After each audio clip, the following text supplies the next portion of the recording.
bi. jullit yi rawatina sénégalais yi. salaamaaleykum wa rahmatullah. maa ngi doore di ndokkale ñëpp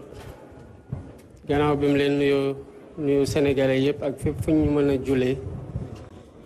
ñu julli démb ak ñu julli tey yëpp di leen ndokkale di leen baalu àq di leen baal àq ci bés bu tedd bi di leen masaw tamit ci xat-xat yeeg jafe-jafe yi nga xamante ne li bés bu waral li bés bi àndal moo ko waral di jàngat rek ne bés la boo xam ne lum ñuy jàngal bëri na ma bëgg cee jukki yenn rek yoo xam ne xëy na buñ ci taxawee mën na am foo xamante ne mën na fa yóbbu réew mi ci yombalal jaam yi fi nekk seen dundin mu bokk ci li ñuy wax jàppalante muy solidarité bés la boo xamante ne sénégalais yi macha allah alhamdulilah rabil alamin liñ ciy jàppalante bëri na trop trop trop te xëy na luñ ci def rek lu ñu war a xeeb la te dara tuutiwu ci tamit ndax jàppalante googu moo tax bés bi di oyof ci ay borom kër yu bari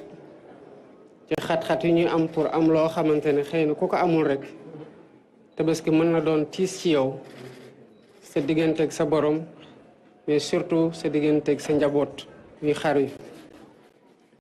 bés la boo xamante ne tamit mën nañ ci jàngate dégg gi waral yàlla ne kenn tëralal sa doom rey mu déggal ko ba bëgg ko def dégg googu nag buñ ko misaalee ci réew topp la ci li nga xamante ne moo ñu tënk muy loi mu doon xam loo xam ne bu ci ñëpp tënkoo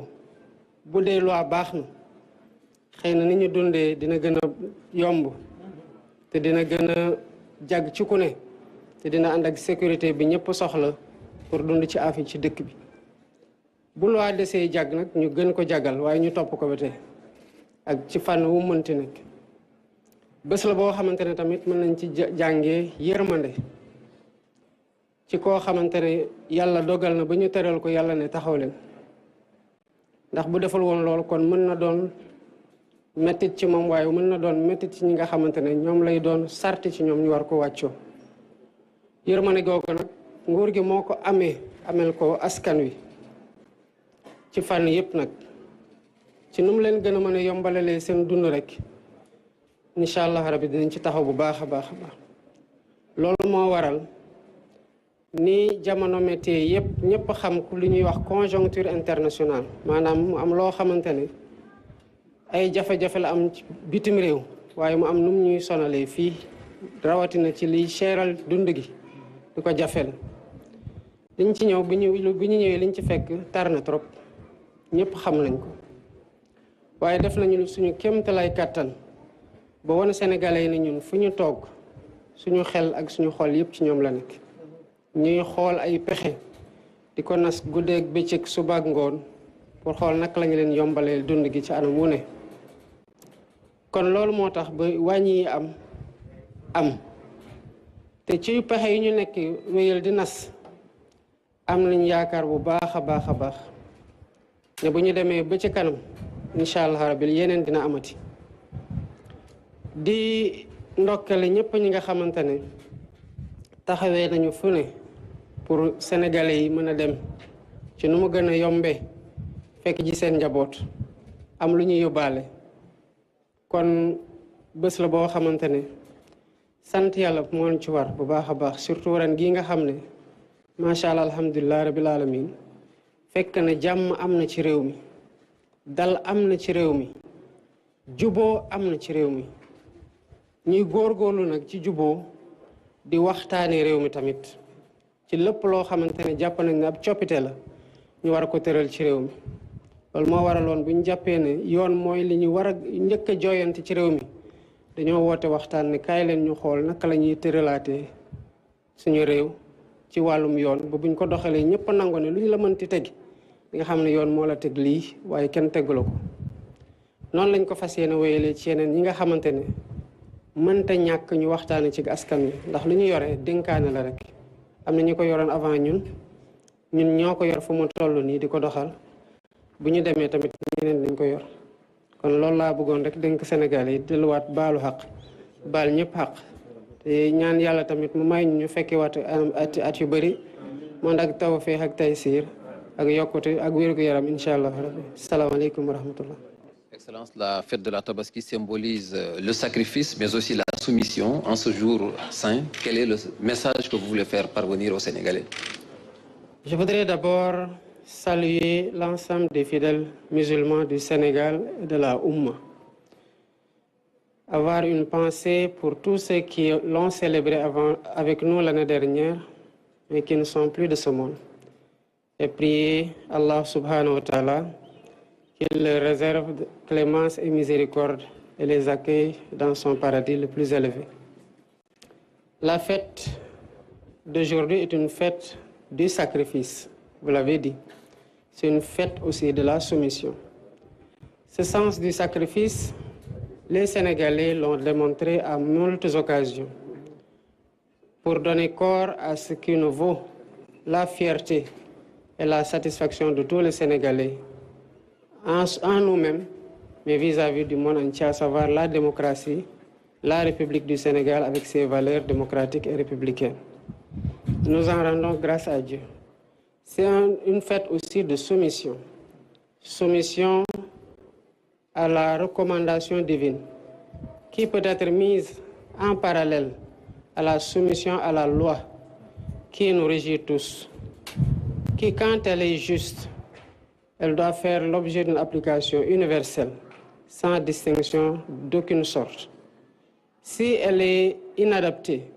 elle doit être réadaptée pour qu'on puisse continuer à s'y conformer, parce que c'est la garantie de la sérénité et de la tranquillité sans laquelle la vie en société peut être extrêmement compliquée. Voilà pourquoi nous rendons grâce à Dieu, demandons pardon à tous les fidèles, à toute la communauté islamique du Sénégal et du monde entier, et accordons aussi notre pardon à tous ceux qui nous ont offensés, qu'ils l'aient fait volontairement et involontairement. Je voudrais profiter de cette occasion pour magnifier l'élan de solidarité traditionnelle qui gouverne les rapports de la communauté sénégalaise ici et dans la diaspora, et continuer à encourager les uns et les autres à perpétuer cet esprit et cette solidarité agissante envers les frères et les sœurs, qu'ils soient de notre communauté ou même d'autres communautés. Cette solidarité soulage beaucoup de pères de famille en ces périodes de grande angoisse par rapport à l'obligation divine qui leur est prescrite, mais aussi par rapport à leurs familles qui les attendent, surtout avec beaucoup d'obligations en cette période. Voilà pourquoi il n'y a pas de petits actes. Il n'y a pas d'actes qui soient aussi d'une grandeur telle qu'on ne puisse pas en mesurer la portée. L'important, c'est que les uns et les autres comprennent à quel point la solidarité agissante dans la fraternité renouvelée peut être gage d'un soulagement de ces pères de famille qui ont énormément de mal souvent à accomplir ces rituels abrahamiques. Et dire toute ma satisfaction par rapport au climat social qui prévaut dans ce pays aujourd'hui, qui est un climat de paix, un climat de sérénité, un climat de concorde et de cohésion nationale, que nous nous engageons à travailler ardemment à perpétuer et à pérenniser dans le pays. Voilà pourquoi, quelle qu'en soit l'occasion, quand nous pensons que des réformes doivent avoir lieu, nous en profitons pour ouvrir des discussions afin que chaque idée puisse être retenue et chaque opinion puisse être exprimée pour nous garantir la meilleure voie à prendre pour nous assurer des objectifs que nous voulons atteindre. Nous rendons grâce à Dieu que cette Tabaski 2024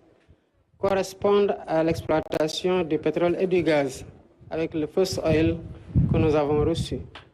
Nous en rendons grâce à Dieu et rendons hommage à tous ceux qui, avant nous, ont travaillé pour aboutir à ces résultats, et nous nous engageons à garantir la bonne administration de ces ressources pétrolières et gazières au profit du peuple sénégalais. Je voudrais aussi inviter les Sénégalais à perpétuer l'élan d'action commune, particulièrement pour ce qui est du Set-Setal que nous n'avons pas institué, certes, mais que nous avons recommencé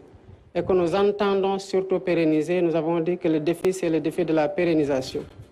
Le premier samedi du mois de juillet, il y aura un autre Set-Setal national.